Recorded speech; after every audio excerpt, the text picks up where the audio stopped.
I remember being a new mom and feeling so overwhelmed with all the advice out there. Everyone has an opinion on sleep, feeding, parenting, discipline, and family culture. But after 3.5 years and 2 kids later, I can now confidently recommend these 5 books that truly shaped the way I parent and gave me the confidence to make informed, intentional choices for my family. Hi, my name is Tian and welcome to this channel. Whether you're looking for wisdom on parenting, natural health, or raising resilient kids, I highly recommend that you start with these books. Now, without further ado, let's dive into it. The one book about pregnancy that I recommend is Real Food for Pregnancy, not what you're expecting when you're expecting, which I have read cover to cover and I can confidently tell you, you can just download an app. This book, however, contains up-to-date evidence-based information on pregnancy instead of generic advice that you get based off of some outdated research in the 1970s, which happens more often than you realize.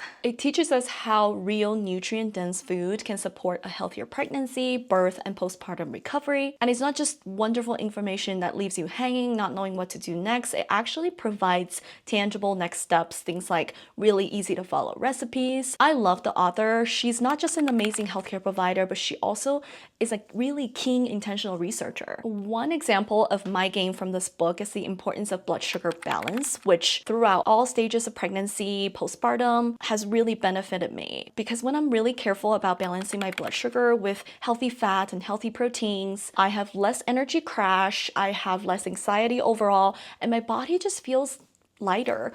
And my mental clarity also improves, all of which contribute to my ability to be the best mother to my children. And that is just one example of my gains from this book. So definitely check out this book for amazing information on everything prenatal and postnatal. The next book I'm going to recommend is Babywise, which is the ultimate which is the ultimate classic on baby sleep. I know, before you close this window and say, well, she sleep trains, that's on me and all that, hear me out. The two polarizing views on baby sleeps are either sleep train or attachment parent style. So sleep training involves the hour-to-hour schedule or crying it out as soon as possible, whereas the attachment parenting style involves a lot of baby wearing and co-sleeping and not a lot of strict schedules. But baby sleep does not have to be extreme. There is actually a moderation. If having your baby sleep through the night, sleeping independently, and having a relatively predictable routine while their needs are met, then this is the book you want to get. Personally, my qualm with attachment parenting is that the beautiful tradition is taken out of the context of generational family. For example, if you don't have your mom or your aunt who can just take over dinner if you have a kid that would nap all day, or if you don't have an older niece who is able to entertain your toddler while you handle your baby who wouldn't stop nursing all day, 5 minutes at a time every 20 minutes, it's just not practical. It's so draining on the mom. In short, without the support of an extended family in this rather individualistic American culture, I cannot recommend enough the necessity of helping your child sleep through the night independently and have a relatively predictable routine throughout the day, because it frees mom up to take some breaks and take care of other aspects of home life while she's wearing 20-something hats. The same 20-something hats that can be evenly distributed to other family members when you live in a generational household. So when I was a new mom, I lived the first month pretty chaotically, which is expected to some extent, but after I started pairing Babywise with taking care of babies, we immediately found a routine. It was like magic. I love the parent-directed feeding method mentioned in this book. There is no sleep training, no crying out involved. I love that it simply helps me understand my baby's needs so that I can meet them and set them up for success to sleep independently and sleep through the night when they come of age. A quick word of caution on the schedules that taking care of babies or this book provide is that they're more for illustrating the point that they were writing in words so that we new moms can understand it better when we go into it from ground zero. They're not really goals for you to achieve. And if you try to stick to that schedule, it's really going to overwhelm you. So just stick to the principles and build routine according to the parent-directed feeding method. Despite both my kids going through digestive issues that could affect sleep like gas, really bad spit up or really bad reflux. Both of them started sleeping through the night sometime around 3 to 4 months, and I really credit this book to helping me gain that kind of momentum. But if you want me to make a separate video about everything I know about baby sleep, please let me know in the comments below because I would love to share them with you. Okay, I am so excited about this next book I'm gonna recommend you because I have gifted this book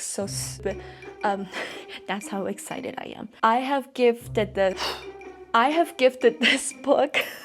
It was so eye-opening for me when my oldest was entering toddlerhood. So the author is really interesting personality. She's a journalist who back then was struggling with parenting her own toddlers. So she basically took her daughter and lived with people from 3 hunter-gatherer cultures and wrote down everything she observed during those period of time. Being inspired by what she saw, she also adjusted her own parenting methods and she shares with the rest of the world how it looked like. This book really helped me zoom out of the default contemporary way of child-centered parenting and regain focus on raising my kids to be part of a big picture of our family culture, the one that my husband and I are trying to build, and to also realize they're part of a society. I think the book is so popular now because parents of this generation are starting to ask questions. Something about this child-centered way of parenting is it's just not sitting right with us. If you think about it, it's a really new way of parenting in the grand scheme of human history. Children do not need to be the center. They actually want to and need to be invited into a big picture. It gives them autonomy, confidence, a sense of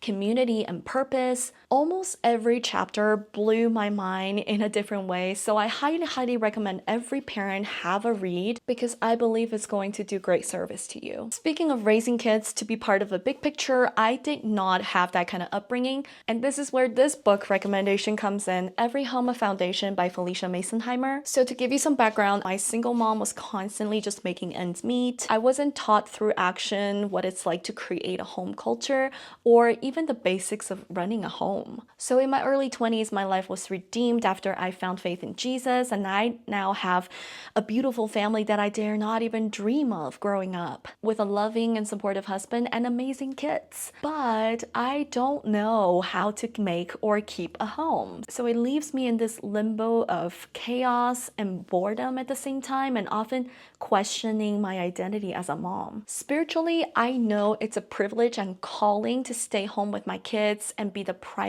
disciple of my children, but what does it actually look like to cultivate an atmosphere and routine to model faith and teach the kids about God in an integrative way? It's not just a religion, but to actually live out your faith in daily lives. Other questions I have were like how to incorporate hospitality into my life in order to bless other people. On the other hand, I didn't even know how to keep some basic order of the house. I don't mean like super clean. I just mean things like being able to open a closet door and not have things fall on you, or not having to constantly pick out outfits from the dryer because I could never keep up with the laundry. I learned bits and pieces here and there, and it's been okay, but I never had a systematic, faith-driven approach to my role as a stay-at-home mom until this book. So I highly recommend anyone who is interested in the integration of homemaking, faith, theology, and parenting to check out Every Home a Foundation. Also, if you need to check out these books, all of them are linked down below. Moving on to the next book. Last but not least, The Tech-Wise Family.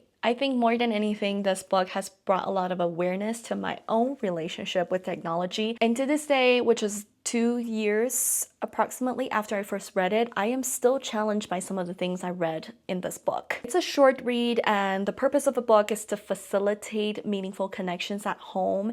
It is not okay to just stick a tablet or TV in front of our children. I think many parents now have some basic tech hygienes and boundaries, and if not, no judgment at all. Start with this book. As parents, we need to stay educated because the pace at which technologies evolve is growing exponentially. Instead of being fearful, which I think is never a good motivation, I'd like to think of emerging technologies, most of them as double-edged swords. We need to be wise about our relationship with them and prayerfully discern whether to engage, ditch, or use in moderation. And what does moderation even look like? So our children will grow up with these technologies technologies at their fingertips. And it's important for us parents to guide them by asking thought-provoking questions, but also have answers for them when they raise questions. The more you know, the less you fear. So I highly recommend you start with this book, but go further, stay educated, and be intentional about your choice for your family.